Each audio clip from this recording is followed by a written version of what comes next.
Hello. Good afternoon ma'am. నేను మదన్ మాట్లాడుతున్నాను. Okay. Madhu గారు అడగండి. సార్ ఇది సైకలాజికల్ ఫ్యాక్టర్స్ కంటే బయోలాజికల్ ఫ్యాక్టర్స్ చాలా బలంగా ఉంటాయి కదా సార్. అవును.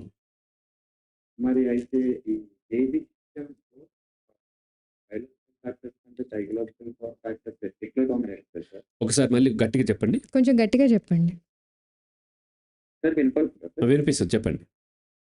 సార్ ఇది బయోలాజికల్ ఫ్యాక్టర్స్ సైకలాజికల్ ఫ్యాక్టర్స్ కంటే చాలా బలంగా ఉంటాయి కదా సార్. అవును. మరి ఏ విషయంలో ఈ బయోలాజికల్ ఫ్యాక్టర్స్ కంటే సైకలాజికల్ ఫ్యాక్టర్స్ ఎలా డామినేట్ చేస్తాయి సార్? డామినేట్ చేయట్లేదు. కానీ వీళ్ళు ఒక ప్రోగ్రామ్ వల్ల ఇప్పుడు ఒకటి అర్థం చేసుకోండి. బయలాజికల్ ఫ్యాక్టర్స్‌కి సెక్స్ కావాలి, కానీ సెక్షువల్ చాయిస్ ఏమి లేదు. బాడీకి ఎవరితో సెక్స్ చేయాలనేది బాడీకేమి లేదు. కానీ బాడీకి కొంత టచ్ కావాలి, పెనిస్ కొంత టచ్ కావాలంతే. అది male, female, vagina or your hand not matter. కానీ సైకలాజికల్లీ మేల్ డామినేటింగ్ రోల్‌లో ఉండి, ఫీమేల్ సబ్మిసివ్ రోల్‌లో ఉంటుంది సెక్స్‌లో.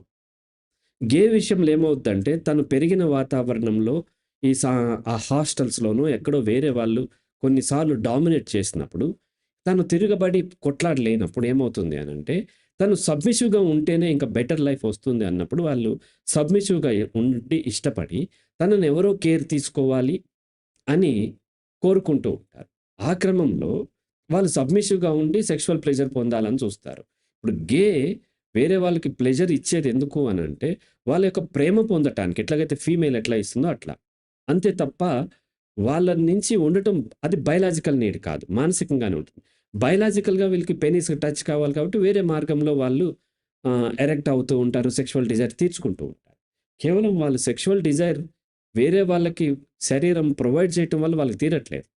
వాళ్ళని అటాచ్ చేసి ఉంచుకోవటం కోసం సెక్స్ ప్రొవైడ్ చేస్తున్నారు. అది యానల్ సెక్స్ కావచ్చు, లేదంటే ఓరల్ సెక్స్ కావచ్చు. వాళ్ళని తనని డామినేట్ చేసే ఒక వ్యక్తి తనతోని కనెక్ట్ అయి ఉండటం కోసం, తనతో రిలేషన్‌షిప్‌లో ఉండటం కోసము మానసికంగా కోరుకుంటున్నారు తప్ప, అది బయలాజికల్ కోరుకోవట్లేదు. బయలాజికల్ నీడ్ మళ్ళీ ఉంటుంది.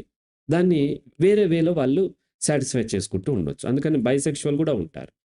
బైసెక్షువల్ కొంతమంది ఫీమేల్‌తోనూ అండ్ మేల్‌తో కూడా పార్టిసిపేట్ చేస్తారు. అక్కడ కూడా డామినేటింగ్ ఉంటది. కొంతమంది గే కూడా సమ్‌టైమ్స్ ఫీమేల్‌తో కూడా పార్టిసిపేట్ చేస్తూ ఉంటారు. అది బయలాజికల్. బయలాజికల్‌లో ఖచ్చితంగా ఫీమేల్‌తో చేయాలని లేదు కాబట్టి, వాళ్ళు సైకలాజికల్లీ ఫీమేల్‌ని రిజెక్ట్ చేస్తున్నారు కాబట్టి, శారీరకంగా ఫీమేల్‌తో కలవకుండా మాస్టర్బేషన్‌తో కానీ, లేదంటే అదర్ మేల్‌తో కానీ సెక్స్‌లో పార్టిసిపేట్ చేసే అవకాశం ఉంటది. రైట్? అక్కడేమి బయలాజికల్‌ని డామినేట్ చేయట్లేదు. సెక్షువల్ చాయిస్‌ని మాత్రమే డామినేట్ చేస్తుంది. రైట్?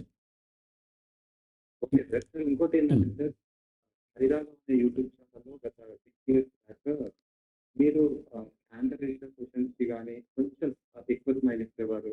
ఇంకోటేంటంటే కొంచెం రియాక్ట్ అయ్యేవాళ్ళు. కాకపోతే క్రమంగా మీరు స్టాండర్డ్‌గా అయ్యారు సార్. అంటే మీరు నాకు అర్థం కాలేదు. మళ్ళీ ఒకసారి చెప్పండి.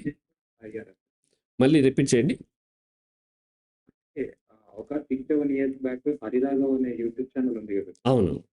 అందులో మీరు వీడియోస్ పోస్ట్ చేసేటప్పుడు అప్పుడు మీకు మీరేంటంటే కొంచెం స్మైల్ ఇచ్చేవారు. యాంకర్ అడిగే క్వెషన్స్‌కి కొంచెం రియాక్ట్ చేసేవారు. కానీ అది క్రమంగా తగ్గుకుంటూ వస్తుంది. రియాక్షన్ అనేది. హ్మ్. అంటే మిమ్మల్ని మీరు అబ్జర్వ్ చేసుకొని అలా మారారా సార్? లేదంటే అంటే యాంకర్ అక్కడ స్మైల్ ఇవ్వటం అంటే అక్కడ ఉన్నటువంటి పరిస్థితిని బట్టి కొంచెం స్మైల్ ఇచ్చి ఉండొచ్చు. స్మైల్ కూడా అక్కడ వచ్చి ఉండొచ్చు. అంతే తప్ప నేనేం మార్చుకోలేదు. మార్పు సహజం. మారుతూనే ఉంటది. నాలో కూడా మార్పు జరుగుతూ ఉంటది. అక్కడ మీరు ఏ వీడియో చూసారో అండ్ అప్పుడు చేసిన అంటే వెరీ ఇనిషియల్ స్టేజ్‌లో అదర్ యాంకర్స్ అంటే అదర్ టీవీ ఛానెల్‌కి వెళ్ళినప్పుడు అక్కడ ఉండే ఎన్వైర్న్‌మెంట్‌ని బట్టి, వాళ్ళ యొక్క ఫిలాసఫీని బట్టి, వాళ్ళు అడిగే దాన్ని బట్టి నా యొక్క రియాక్షన్ ఉండొచ్చు. కొంచెం ఆ స్మైలీ ఫేస్‌తో ఉండొచ్చు. అక్కడ ఉండేటువంటి యాంకర్‌ని బట్టి. కొంతమంది యాంకర్స్ సీరియస్‌గా ఉంటారు. కొంతమంది యాంకర్స్ ఫన్‌గా ఉంటారు. కానీ ఎక్కువగా అలాగే నన్ను బట్టి కూడా యాంకర్స్ కొంత మారుతూ ఉంటారు. లాట్ ఆఫ్ ఫన్‌గా ఉండేటువంటి యాంకర్ నా దగ్గర కొంచెమే ఫన్ ఉంటుంది. సీరియస్‌గా ఉండే యాంకర్ నా దగ్గర ఇంకా సీరియస్‌గా ఉంటుంది.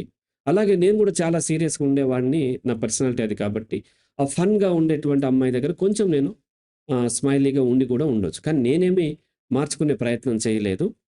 అండ్ మార్పు జరుగుతూ ఉంటుంది. సమాజం ప్రభావం నా మీద కూడా ఉంటుంది కదా! నా ప్రభావం యాంకర్ మీద ఉన్నట్టే, యాంకర్ ప్రభావం కూడా నా మీద ఉంటుంది. అలాగే వచ్చేసి ఆ స్టూడియో, స్టూడియోలో ఉన్న ఎన్వైర్న్‌మెంట్, స్టూడియోలో ఉన్నటువంటి ఆ కెమెరామెన్, ఎడిటర్స్, ఆ స్టూడియో ఓనర్ వాళ్ళకి నాకున్న రిలేషన్‌ని బట్టి కొంత అప్పుడున్న మూడ్‌ని బట్టి కొంత మార్పు జరిగుండొచ్చు. Right? Thank you sir. Welcome. Right.